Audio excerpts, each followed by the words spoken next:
Hey everybody, like George mentioned, my name is Sebastian. I'm a solutions architect for Varonis.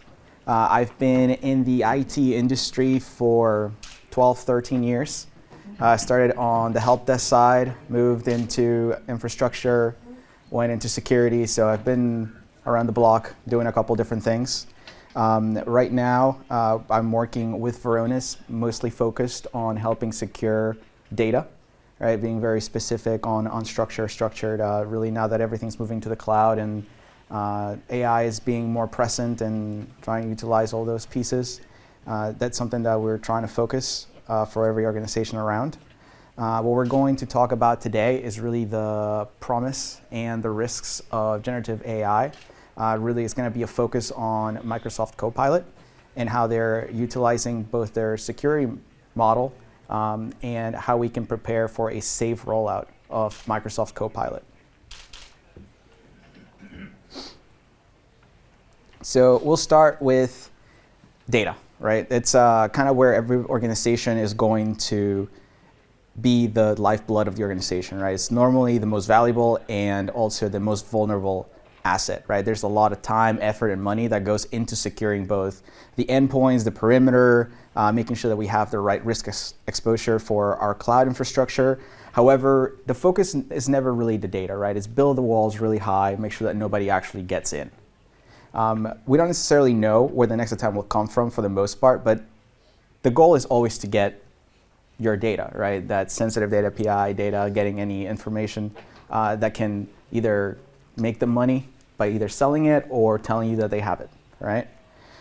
So really, a lot of these pieces are coming from our normal attackers, right? A lot of phishing, ransomware, supply chain, APTs.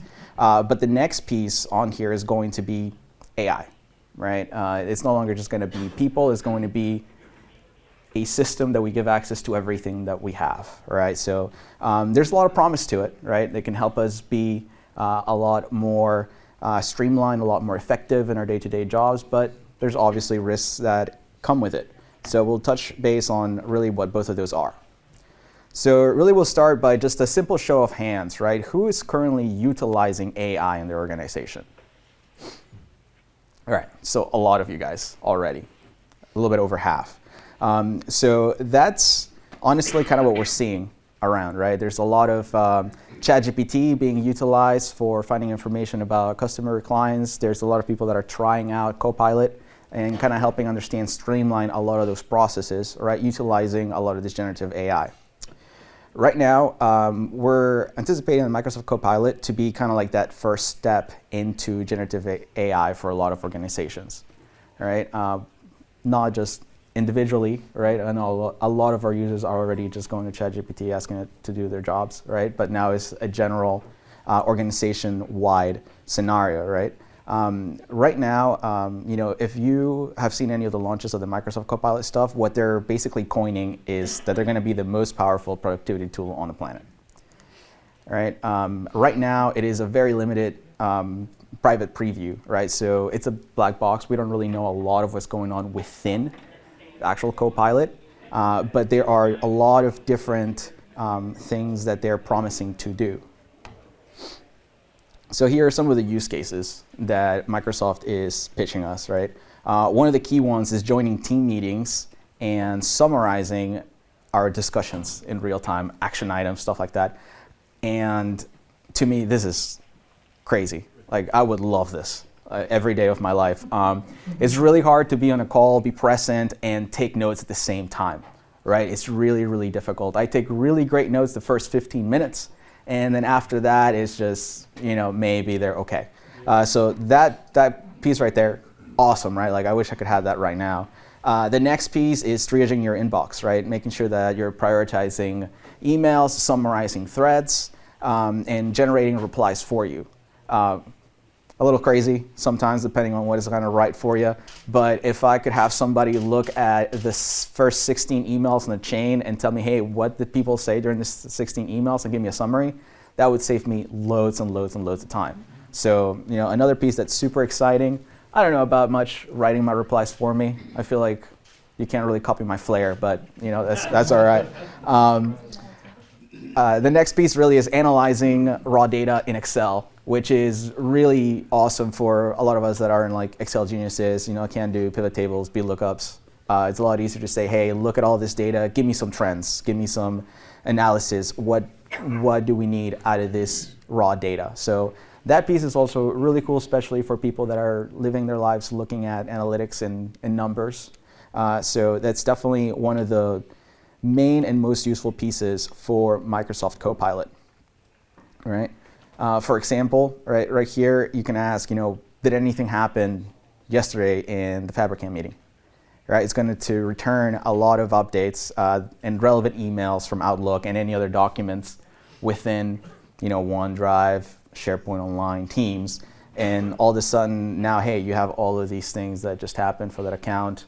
Easy. No need to go look at the meeting notes. No need to go look at your emails and try and figure out what the heck is the latest thing out there. So how does Copilot work? Let's start with just some quick AI concepts, right?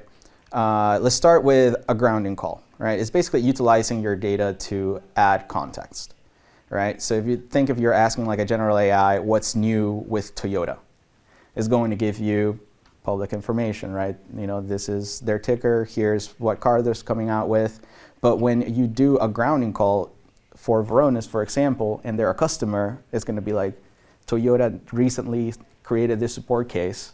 They also emailed us this, right? And they're trying to move towards this scenario. So grounding is basically a fill in the blank, right? Utilizing your big AI brain, the LLM, and then saying fill in where the details of that particular piece for my organization. We'll see a little bit more of that during the workflow during the next couple slides.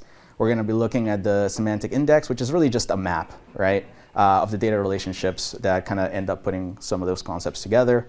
Our AI is going to be responsible AI, which is kind of the promise that Microsoft is giving us that they're going to be developing things, well, and not taking all our data and selling it, right? The model poisoning piece and the hallucination piece are going to be relatively newer terms when it comes to the AI modeling. Model poisoning is basically somebody intentionally inserting bad data so that it eventually poisons the entire model, right? So it's more of a low and slow, if you would. It's not something that you can do in 2 or 3 documents, right? It has to be consistently fed wrong information.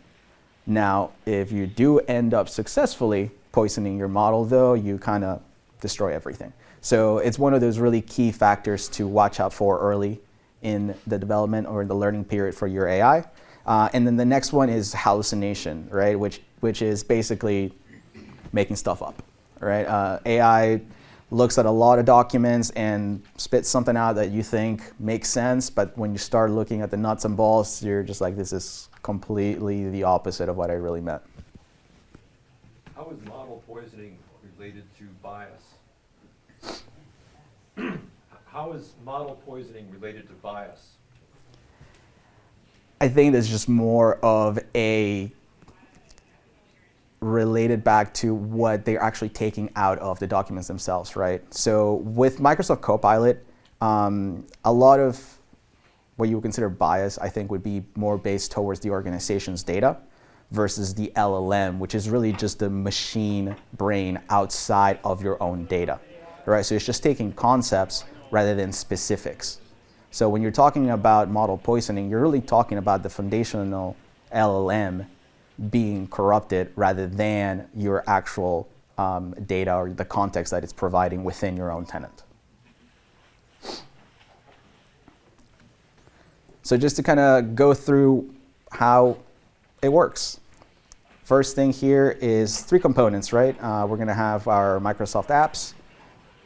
We're going to have Copilot, and then Microsoft Graph with your LLM on its own side, right? The workflow is going to go through any of your Office 365 or Microsoft 365, Teams, Outlook, PowerPoint, whatever it is going to make a prompt, right, via your users, is then going to go to our Microsoft Graph, right? And that's where that grounding process happens, right? Where they're starting to correlate some of our data for that particular query.